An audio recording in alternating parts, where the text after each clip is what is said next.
We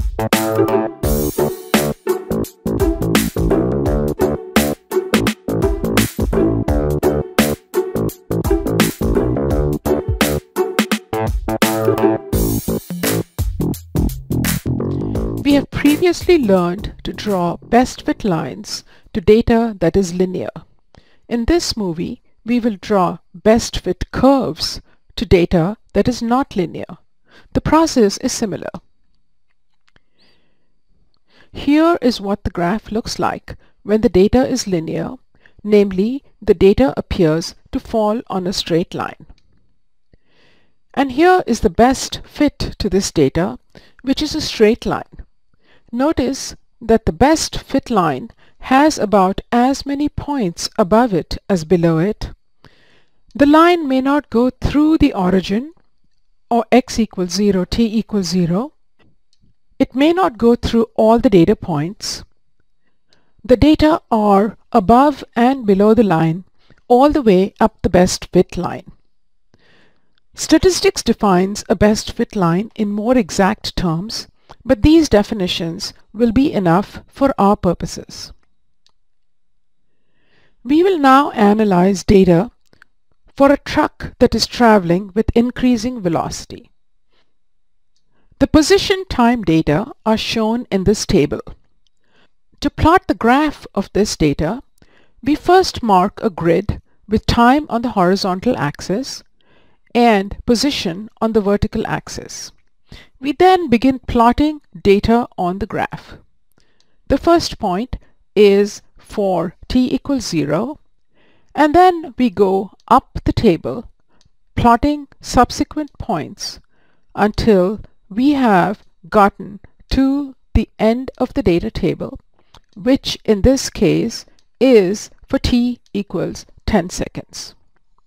When all the data has been plotted on the graph, we notice that this data does not appear to fall on a straight line. We therefore draw a smooth line through the data. A statistical program would show that the best fit curve is a polynomial with a linear and a square term.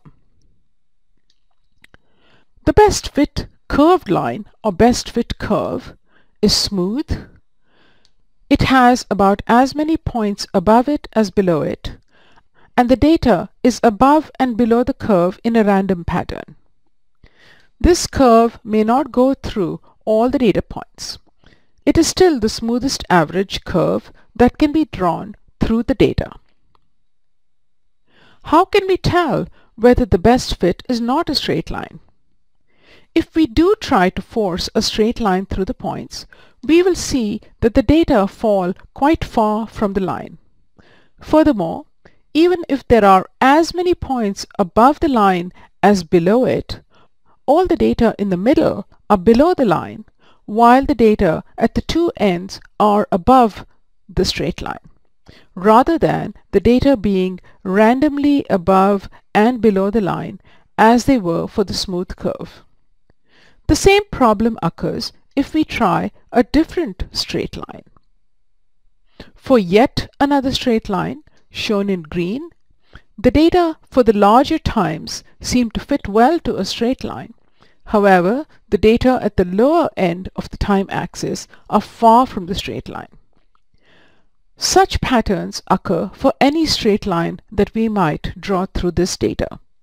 A curve, therefore, fits the data much better than a straight line. Is joining data points more accurate? Not really. When we join data points, we imply that the data are so accurate that there is no experimental error. In reality, there is always scatter in the data because of small errors in the method used for measurement.